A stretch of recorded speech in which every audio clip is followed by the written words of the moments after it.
Habari ndugu msaji wetu wa SP0 TV.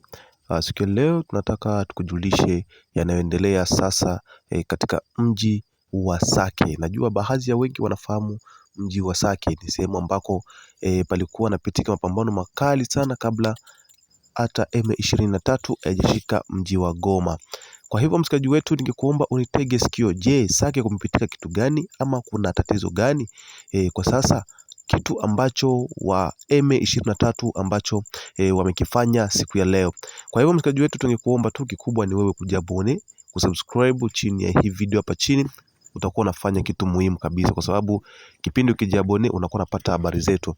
Na pia nitoe ya kwamba nitoe hofu na niambie wasikilizaji wetu wa SP0 TV ya kwamba kipindi unazoona message ya SP0 TV inaingia kwenye simu yako ya habari yoyote ile, pia unaweza ukaangalia, unagusa kitu kinakuja kama message, unagusa hapo, unakuwa unafuatilia habari moja kwa moja. Nikwambie tu ya kwamba siku ya leo ni siku ambayo ni siku ya majonzi kwa watu wote, ama kwa vijana ambao wanaishi katika mji wa Sake. Mji wa Sake ni sehemu ambayo inaishi katika ni sehemu inayopatikana katika mashariki mwa Jamhuri ya Kidemokrasia ya Kongo, katika Kivu ya Kusini. Maana yake inamaanisha mji Nord Kivu, ndo sehemu hiyo inapatikana mji wa Sake hapo. Ni kusema ya kwamba siku hii ni kwamba waasi ama M23 imeingia katika kitu wanaita mswako, yani kusaka, yani kontrole ya vijana wengi ambao wameshikwa na kuanza kusopwa, kila mtu aoneshe kitambulisho chake. Vijana wengi wa Sake ni vijana ambao wamekusanywa wote sehemu moja, yani M23 imefanya kontrole kali kabisa. Na hichi ninachokuambia ndugu yangu ni kitu cha ukweli, kitu cha ukweli kabisa. Na ningekuomba pia unitege sikio yako vizuri kwa umakini sana msikaji wetu. Kwa hivyo tungekuomba useme kwamba katika mji wa Sake ambako ilikuwa ni sehemu ya uwanja wa kivita kabisa kabla M23 hajaingia katika mji wa Goma na Bukavu. Kwa hivyo sehemu hiyo ni kwamba vijana wengi wamekusanywa hapo na kuanza kusopwa vitambulisho, na yoyote kijana ambaye hakuwa na kitambulisho alikuwa anashikwa. Na vijana hao wote ambaye alikuwa na kitambulisho alikuwa anashikwa na anapelekwa moja kwa moja katika mji mkuu wa Goma, makao makuu ambako wa M23 wanaopatikana. Hapo pia baada ya wa M23 kufanya jambo hilo, baadhi ya familia nyingi zimelalamika na zimetoa malalamiko mengi sana kufuatana na swala hilo ambalo M23 wanazidi kulifanya hapo katika mji wa Sake. Sasa kitu hichi kinaleta tafaruku kubwa sana kwa wananchi, wanazidi kulalamika kabisa. Pia ni kusema kwamba kiongozi mmoja wapo wa M23 ambaye alikuwa kwenye operation hiyo alisema ya kwamba wananchi ni lazima waunge kundi hilo mkono, kwa sababu wenyewe ndo watu ambao wanamiliki mji. Kwa hivyo hiyo ilikuwa ni tamko ambayo alizungumza kiongozi huyo mojawapo wa M23, kufatana na kuona baadhi ya watu wengi wa mji wa uko wa Sake hawawasikilizi sawa, na bado wengi wanawadharau na wajaamini kama wenyewe ndo wanamiliki mji huo mkubwa, ama tuseme province hiyo ya Nord Kivu.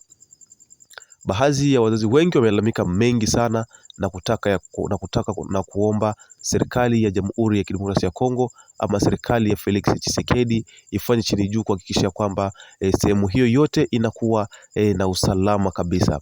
Baada pia ya kufuatana swala hilo pia kiongozi ama mkubwa wa civile, yani chef, yani mkubwa wa wananchi, manake mtu anasimamia population, chef de société civile, sava hapo, najua hapo nimeeleweka.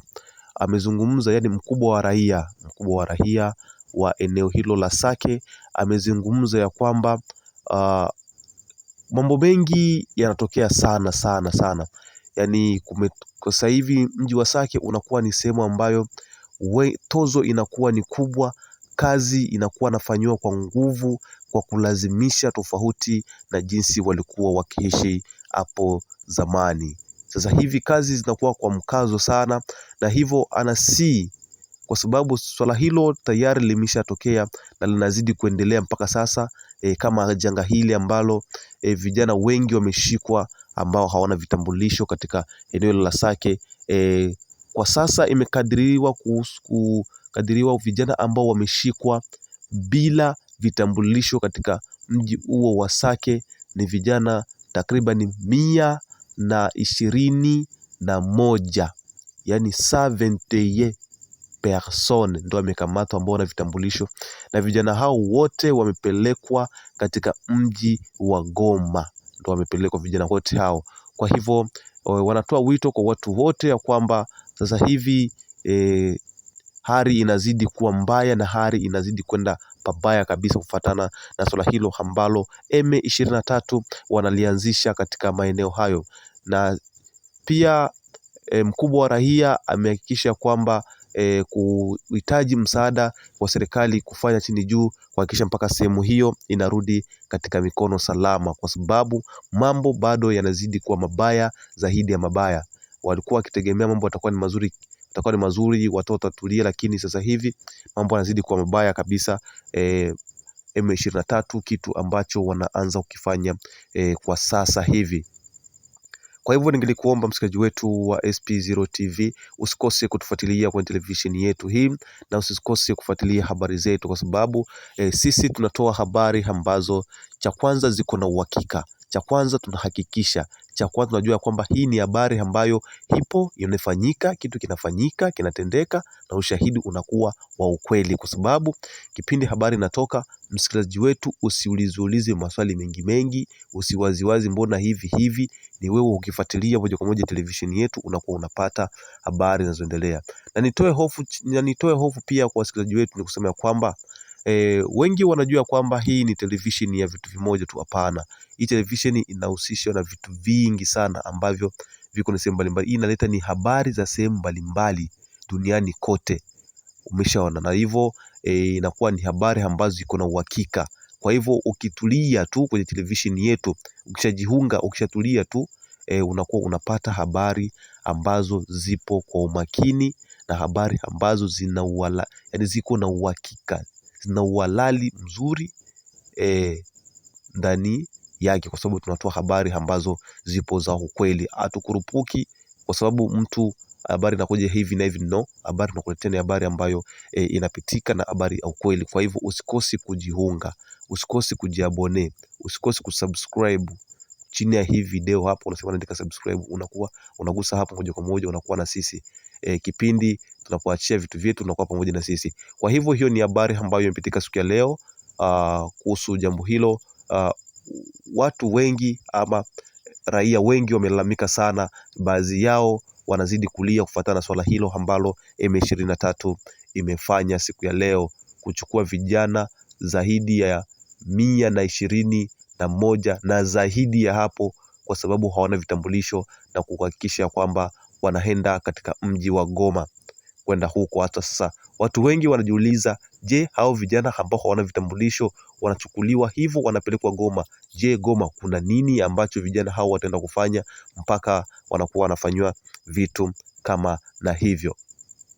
Kwa hiyo msikilizaji wetu, tungekuomba tu wewe kama wewe kufuatana swala hili ambalo M23 wamelifanya. Je, hii ni usalama wa nchi, ama ni kile ambacho nakiita amani ya kudumu, au ni uharibifu ambao wanakuja kufanya? Kwa sababu ukiangalia katika vitu na matendo ambayo yanazidi kufanyika kwa sasa hivi, kuhakikisha kwamba ushuru unatozwa kwa nguvu, hivyo wafanyakazi, yani kukifanyika kazi wakisema kwamba hivi kazi inafanyika mahali fulani, kama kufika, yani wanakuwa nafanya, watu wanakuwa napelekeshwa kama watumwa, si watumwa.